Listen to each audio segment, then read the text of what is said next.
Selama ini, terdapat perasaan di kalangan etnis Melayu di Singapura bahwa mereka adalah warga kelas kedua di tanah air mereka sendiri. Upaya pemerintah untuk membangun rasa identitas nasional Singapura yang kuat telah gagal mencapai hasil yang memuaskan di kalangan sekitar 750.000 orang Melayu, yang menyumbang 13,5% dari populasi. Paradoks introspeksi komunal muncul, sebuah disonansi kognitif antara menjadi seorang Melayu dan menjadi seorang warga Singapura. Namun, hal ini masih jarang diucapkan saat ini, terutama di kalangan generasi muda. Konstitusi Singapura mengakui posisi istimewa Melayu, yang secara resmi didefinisikan sebagai penduduk asli Singapura. Bagian ini juga memberikan tanggung jawab kepada pemerintah untuk melindungi, menjaga, mendukung, merawat, dan mempromosikan kepentingan politik, pendidikan, agama, ekonomi, sosial, dan budaya mereka, beserta bahasa mereka. Dalam kondisi saat ini, 44 tahun kemudian, kami memiliki komunitas Melayu yang, saya percaya, hidup dalam kedamaian, yakin bahwa kami tidak mendiskriminasikan mereka, yakin bahwa kami mengikut sertakan mereka dalam masyarakat kami, kata mantan Menteri Mentor Lee Kuan Yew dalam pidatonya pada tanggal 19 Agustus tahun 2009, yang membahas prinsip-prinsip membangun negara sebagai bagian dari penjelasannya tentang pasal 152 konstitusi.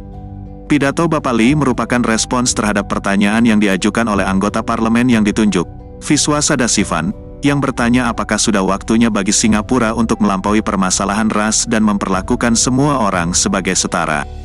Meskipun demikian, ketika ditanya tentang hak istimewa mayoritas dalam survei IPS yang dilakukan tahun lalu mengenai hubungan antar ras, sebanyak 67,9% responden Melayu setuju atau sangat setuju bahwa menjadi bagian dari ras mayoritas memberikan keuntungan, sementara 66,9% responden Melayu setuju atau sangat setuju bahwa anggota ras mayoritas pada umumnya memiliki lebih banyak sumber daya dan peluang dibandingkan ras lain. Tambahan pula, lebih dari sepertiga responden Melayu setuju atau sangat setuju bahwa ras mayoritas memiliki kemudahan dalam berbagai aspek kehidupan. Bagi sebagian orang, hasil survei mungkin terasa membingungkan, mengingat pasal 152 konstitusi mengakui posisi istimewa Melayu. Namun, pengakuan ini tidak membuat perasaan kaum Melayu menjadi lebih ringan terkait kurangnya peluang dan sumber daya bagi minoritas, pemahaman bahwa ras mayoritas memiliki kemudahan, dan hak istimewa mayoritas yang ada. Pada tahun 1999, Lee Kuan Yew sendiri mengulangi pandangan yang sama mengenai konflik kepentingan yang mungkin dimiliki oleh orang Melayu jika Singapura terlibat konflik dengan Malaysia. Namun, orang Melayu Singapura memiliki tradisi panjang dalam pelayanan angkatan bersenjata di bawah komando kolonial Inggris. Memindahkan mereka dari posisi tempur ke logistik dan administrasi sangat sulit diterima. Metode halus seperti penggunaan bahasa Mandarin pada tingkatan yang lebih tinggi menjadi hambatan besar bagi orang Melayu. Perasaan ketidakpercayaan ini mengikis rasa persatuan nasional dan identitas warga negara Singapura yang sejati. Orang Melayu sangat dihalangi untuk mengejar karir dalam angkatan bersenjata. Hal ini merupakan kontradiksi yang mencolok terhadap klaim meritokrasi dalam pemerintahan. Tidak hanya dalam angkatan bersenjata, banyak orang Melayu merasa mendapatkan diskriminasi dalam dunia kerja umum berdasarkan survei tempat kerja yang berulang kali menemukan bahwa sekitar 3/4 dari mereka merasa diabaikan saat melamar pekerjaan. Banyak yang mengatakan bahwa pendidikan, kemampuan berbahasa, dan ras adalah atribut negatif dalam wawancara kerja. Organisasi OnePeople.sg berpendapat bahwa belum cukup banyak yang dilakukan oleh para pengusaha untuk mengatasi masalah ini, yang merupakan area besar yang perlu ditekankan oleh pemerintah. Larangan mengenakan kerudung kepala atau hijab dianggap diskriminatif terhadap budaya dan agama Melayu. Namun, protes dan petisi terkait larangan ini di tempat kerja pemerintah dan sekolah selama dekade terakhir tidak mendapat tanggapan. Isu ini mengarah pada reaksi negatif terhadap Mufti Singapura, yang dianggap cenderung mendukung pandangan resmi pemerintah daripada mengambil sikap Islam terhadap isu tersebut. Komunitas Melayu merasa bahwa pemerintah bersikap chauvinistik, karena mengenakan hijab sepenuhnya diterima dalam banyak dinas sipil dan dinas berpakaian di negara-negara non-Muslim lainnya di seluruh dunia. Majelis Ugama Islam Singapura, MUIS, memiliki kekuasaan yang diberikan oleh konstitusi untuk menjadi dewan konsultasi yang memberi nasihat kepada Presiden Singapura mengenai masalah-masalah Islam, agama etnis Melayu. Namun, anggota dewan ini diangkat oleh pemerintah, bukan dipilih langsung oleh komunitas Islam Singapura. Seperti yang dilaporkan oleh Asia Sentinel, Saat ini ada penyelidikan besar yang berlangsung terkait korupsi dalam operasi sertifikasi halal badan tersebut.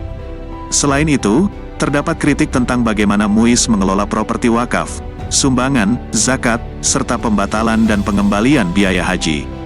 Laporan Auditor Jenderal mengungkapkan pengelolaan keuangan yang buruk dan pembayaran bunga, riba, yang dilarang oleh hukum Islam digunakan dalam operasi keuangan organisasi ini. Gelombang posting media sosial menunjukkan bahwa kepercayaan umat Muslim Singapura terhadap MUIS semakin merosot sambil meminta agar MUIS menjadi lembaga independen. Salah satu isu terbaru dan paling kontroversial adalah posisi Presiden Singapura, yang sejak tahun 2017 dipegang oleh politisi PAP yang telah lama berkarir dan seorang pengacara berprofesi Halimah Yaakob. Dengan kekuatan baru yang diberikan kepada jabatan Presiden, para pendukung PAP berpendapat bahwa orang Melayu kini memiliki kekuatan dalam pemerintahan.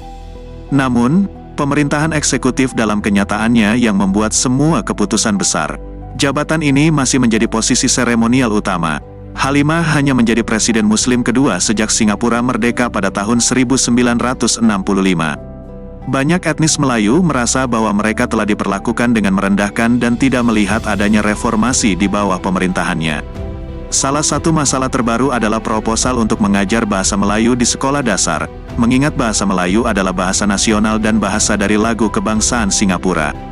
Ketidakberdayaan ini telah menimbulkan kritik terhadap Presiden dan anggota Parlemen Melayu yang mewakili komunitas mereka, dengan tuduhan dari Melayu tidak terwakili di Singapura, MUIS, bahwa para wakil hanya menjadi boneka Partai Tindakan Rakyat yang berkuasa. Hanya ada satu orang Melayu yang melayani dalam kabinet, dan satu di departemen. Sementara representasi di dalam peradilan dan lapisan atas pelayanan sipil jauh di bawah proporsi etnis Melayu dari populasi.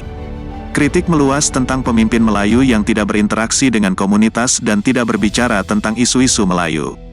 Salah satu inisiatif yang baru-baru ini diumumkan oleh Zulkifli Masagos Mohamad, Menteri Lingkungan Hidup dan Sumber Daya Air, adalah program yang direncanakan untuk dipimpin oleh Menteri Negara untuk Tenaga Kerja dan Perkembangan Nasional, Zaki Mohamad, yang disebut Cipta Sama @M3 untuk diduga mendorong komunitas untuk berpartisipasi dalam pembuatan kebijakan. Namun, penjelasan tentang program ini menunjukkan bahwa program ini berfokus pada isu-isu seperti masalah perkawinan, dukungan untuk keluarga mantan narapidana, dan pembimbingan pemuda dengan lembaga seperti MUIS, Mesra, dan Mendaki, daripada secara langsung dengan pemerintah. Ini lebih terlihat sebagai rangkaian program outreach daripada konsultasi kebijakan dengan komunitas etnis. Singapura telah diubah secara sosial oleh pemerintah untuk mencerminkan keyakinan inti para pemimpin teratas selama 6 dekade terakhir. Pada tahun 1990, meskipun Singapura merayakan ulang tahunnya yang ke-25 dengan slogan, Satu Bangsa, Satu Negara, Satu Singapura, pemerintah mengimplementasikan ideologi nasional baru yang menekankan nilai-nilai inti moral Konfusianisme, kesetiaan keluarga, dan menempatkan negara di atas diri sendiri. Ini merupakan titik balik dari multikulturalisme menuju bentuk chauvinisme Tionghoa yang membuat etnis Melayu merasa tidak aman. Namun, terdapat kelompok kecil yang sangat sukses di kalangan elit Melayu yang seolah-olah berhasil dalam sistem meritokrasi Singapura. Sebagai bagian dari elit profesional, mereka dapat menjalin jaringan dengan para pengambil keputusan dalam masyarakat, telah melepaskan belenggu mental dari adat istiadat Melayu untuk memprojek persona profesionalisme yang mencakup seluruh Singapura. Mereka adalah pahlawan teladan untuk gagasan meritokrasi yang dipromosikan oleh PAP. Potensi untuk meningkatkan diri mereka memerlukan kompromi dari pemerintah atau pengorbanan dari etnis Melayu. Warisan Melayu dalam angkatan bersenjata, polisi, dan pelayanan sipil telah diambil dari mereka. Kampung telah hancur dan terpencar, dengan peluang usaha tradisional di luar jangkauan. Serangan 9/11 dan munculnya ISIS hanya semakin memperumit situasi karena layanan keamanan mengawasi komunitas ini dengan ketat. Stereotip belum terpecahkan oleh seorang presiden muslim. Selain itu, posisi mereka dalam campuran etnis negara ini dengan cepat tergerus akibat imigrasi.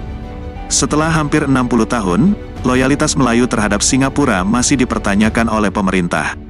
Sejumlah orang Melayu telah berimigrasi dari Singapura ke negara-negara seperti Australia, untuk menjadi sangat sukses dalam profesi atau bisnis mereka.